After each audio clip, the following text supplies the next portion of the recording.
And by the way, that at some point it'll full circle its way back for you. I'm sure of it. I hope so. And so that would be cool.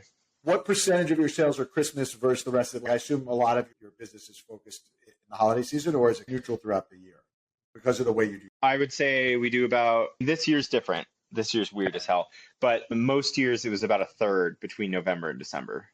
Like basically November 1st hits and we are in holiday mode until last ship day with UPS, which will be about the 17th. Is when we cut it a little earlier. I would rather just cut it a couple days early than risk people being mad. So we usually just pick the 17th of December is our last day of the year, and we just race until then. We'll fire the kiln every single day. Now, yeah, I can't even fathom of how crazy it gets, the packing, and just, like, it's got to be insane. It's pretty wild. Taking a little twist, and we briefly talked about it, but customer acquisition and marketing. Obviously, Instagram has been your channel, and Etsy, obviously. You still use Etsy? Nope.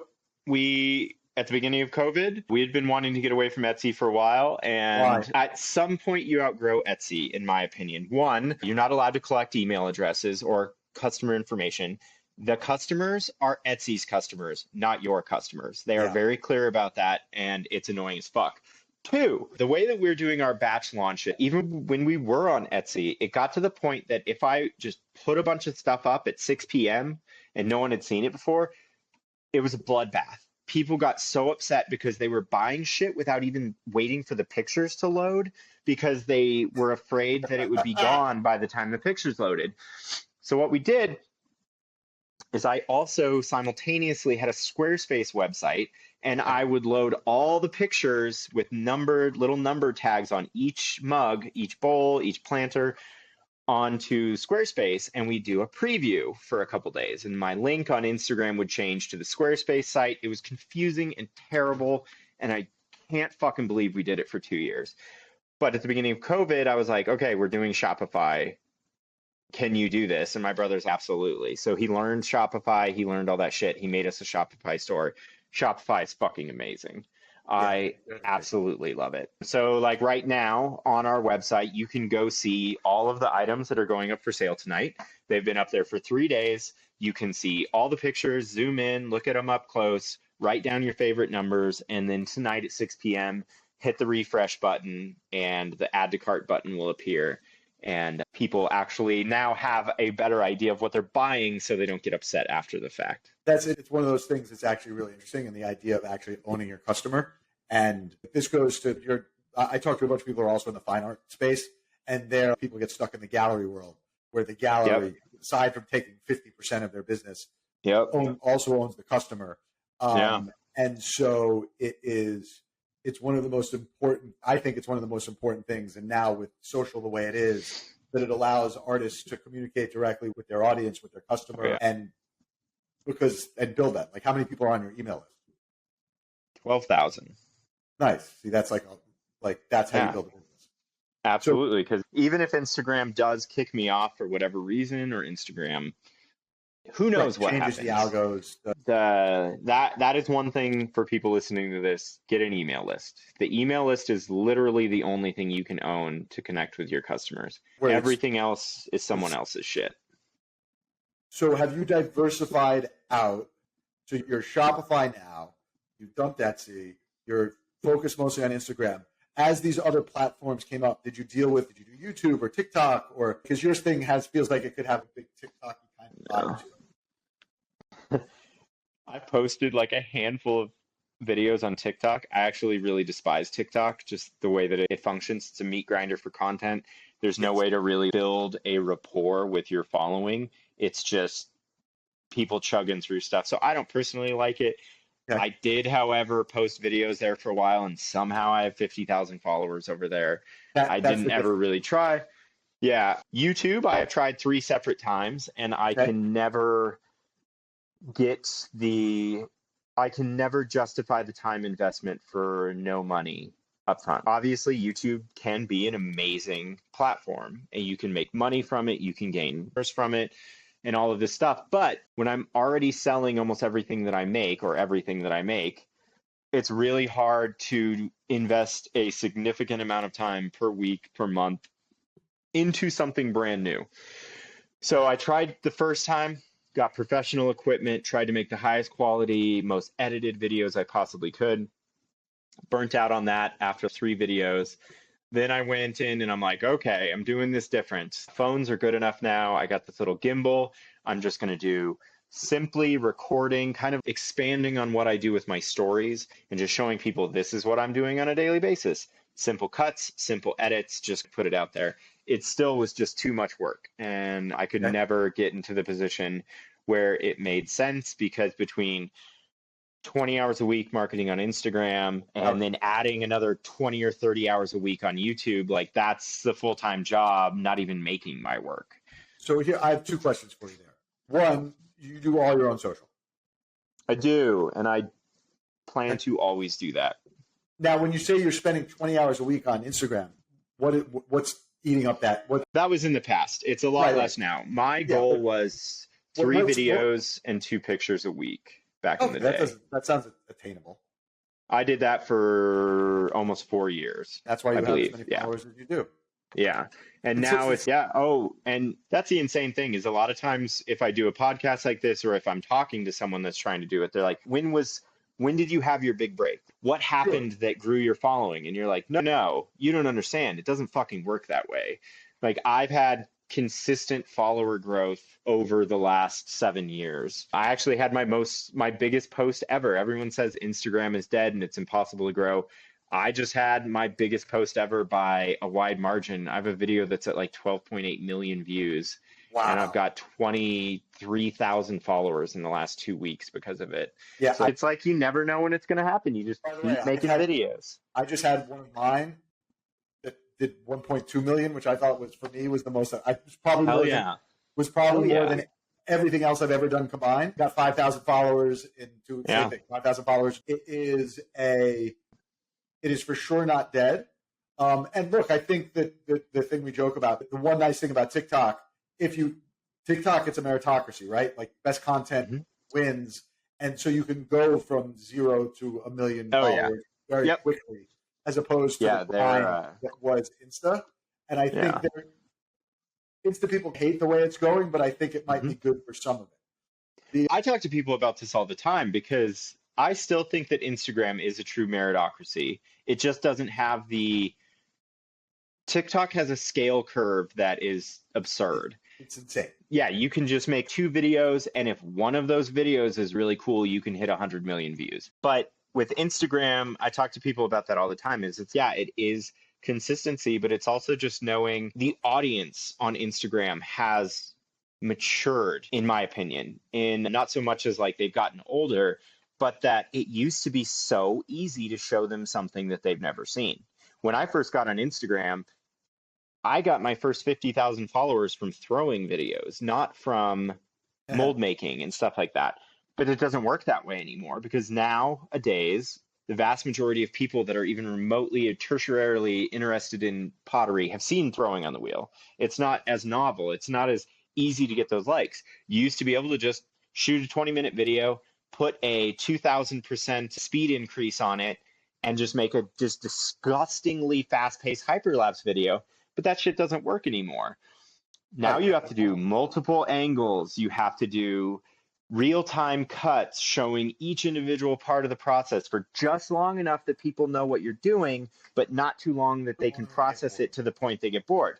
So everyone blames the Instagram algorithm for this, but that's fucking bullshit. Like, the Instagram algorithm is just a meritocracy.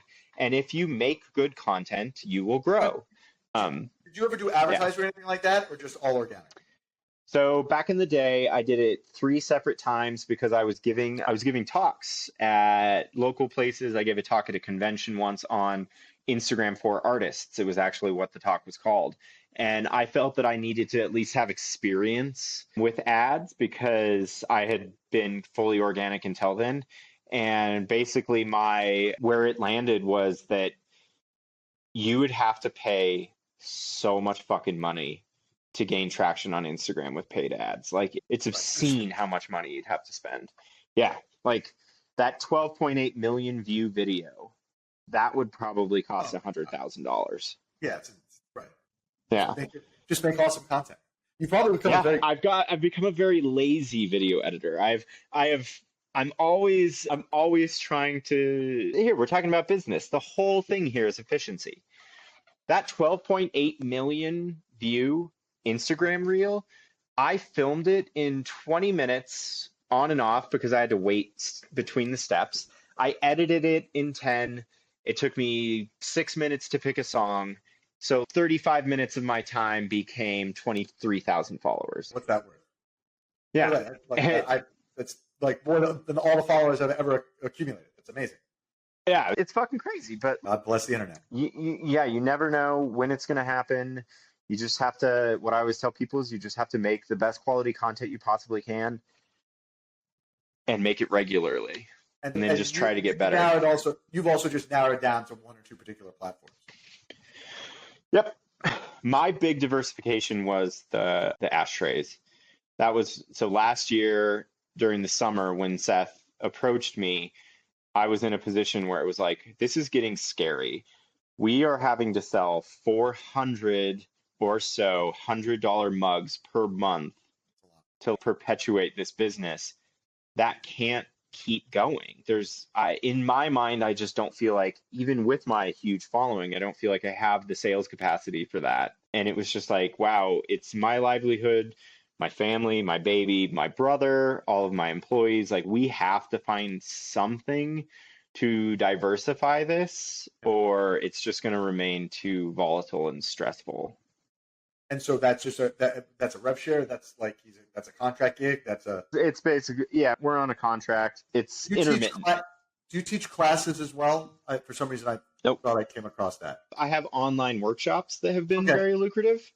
They have so they have between the mold making 101 and the slip casting 101, we've sold over 1,000 of them. Oh wow! Okay, so that's a real business. Yeah. Yep. And I always want to make more. I just have not found the time because I just keep picking up other shit. It's crazy. It's weird to be in a position.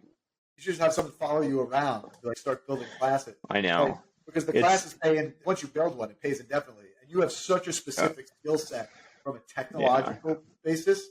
Yeah. Like, I glue balls together. Like, it's not that complicated. Yep. You have technical prowess. Right? Yeah. That seems to me like a solid angle to work. Yeah, that's one of the Hammerly Ceramics Masterclass will be the 20 hours of content, start to finish. This is how I start with a 3D model. I start with a sketch, turn it into a 3D model, turn that 3D model into the molds, print them, silicone them, plaster, porcelain. Jessica has. Okay. I said no to them because I probably should have said yes. It's always hard to know when people reach out with business opportunities. There's no way to know if it's going to be good or not because they're like, "Oh, we'll give you 5% of all sales," and you're like, "What the 5% is fucking nothing." Right. Is it brand additive or brand? Is it brand accretive or brand destructive? Yeah, because you don't know. You're like, do you have 20 million people that could? Are you going to bring? Is your marketing potential going to bring 1 million people to watch my workshop? Probably not. It's pretty niche, so I'd rather do it myself. Your fans. Right? Yeah. Yep. You'll probably make more money than their 5%, right? Absolutely. Yeah. Making this masterclass workshop, now that I feel like I'm actually at a point where I could do that, it would take a month of work. I'd probably charge $500 to $800 per seat. There would be Q&A involved where you can ask me questions whenever you take the class. Yeah, look at that guy. There. The videographer guy, Casey Neistat or whatever his name is. I was looking at one of his classes, and I'm sure he sells a gazillion. Yeah. There's a lot of So we're running towards the end of the hour. I like to ask two kind of big questions, just so the opposite ends of the pole. What was your biggest mistake ever? You're like, oh my God, it's almost destroyed me. Why did I do this? And to bump up against that, what's your greatest achievement in the business? That first one is a very interesting question because I haven't had that. I have played this game. I've played this game so safe that at every single level, I have had multiple months of cushion. So for example, last year I came up with this mug design. I think it was the coolest one I've ever come up with. I actually just redid it. So this was from last year. Yeah, super cool. And I pre-sold 109 of them. And then it started failing. So I had to refund over $10,000 worth of pre-orders because I couldn't get it to work. This black surface started bubbling inside the kiln, and I couldn't figure out why at the time. Like, my chemistry knowledge wasn't there yet. And now I'm not launching as pre-orders because I'm not redoing that same mistake. Yeah. But there was a time last year, right before the holidays, where I had to refund $10,000 after doing all the work. But this is the insane thing, is that last year we did $500,000 in revenue, and refunding $10,000 and missing out on all that time. Like, we could have done more revenue if this would have worked, but I have just positioned myself that it didn't destroy us. There's no one thing that we could do here that would destroy us, which is by design. Absolutely. And slow and steady wins the race, but this has still grown way faster than I ever possibly could have imagined. Awesome. Yeah. By the way, sorry, what was the other question? It's going to probably like you think you're like there's that saying, like, linear growth curves. Like, if you look at an exponential growth curve, when you stand on it, it feels linear until it goes parabolic on you. And it sounds like, just from all the things and seeing what you're doing, that you're probably like way down here of the curve that's about to go parabolic on you. So this is going to get fun. So the next and we'll see, because that's the weird thing, is I don't see how it's possible without scaling up production huge, which I have no interest in doing. So this is, I know we're at the end of the time, but my plan is that in the next 5 years, I'm back in a home studio on a property that I own, but it's like a bigger home studio, like a 1,000 square foot steel frame building. But I want to get smaller, but have higher price point work. You want to make art. Yeah, the production and the managing employees is not my favorite thing in the world. So we'll see. That I accept that. I want employees, but I don't. My last question was, what do you feel like your greatest achievement in building this thing? I think that my greatest achievement in building this is the consistency. I have been burnt out along the way many times for many different reasons, but I have managed to pull out of it quickly every single time and just get back to work. And I think I've been doing this for 7 years now, and I've made friends along the way that are doing similar things. And a lot of them have fallen off along the way. They've either fallen off and disappeared, or their growth has completely stopped because they are burnt out on the marketing, or they're burnt out on the production, or they're burnt out on whatever it is. Like, I think that is my greatest accomplishment and greatest superpower in all of this, is that I have managed to stay extremely passionate about everything that I'm doing. I had a guy asking me last week. He was one of the guys that I got on Instagram from watching him because he's so awesome.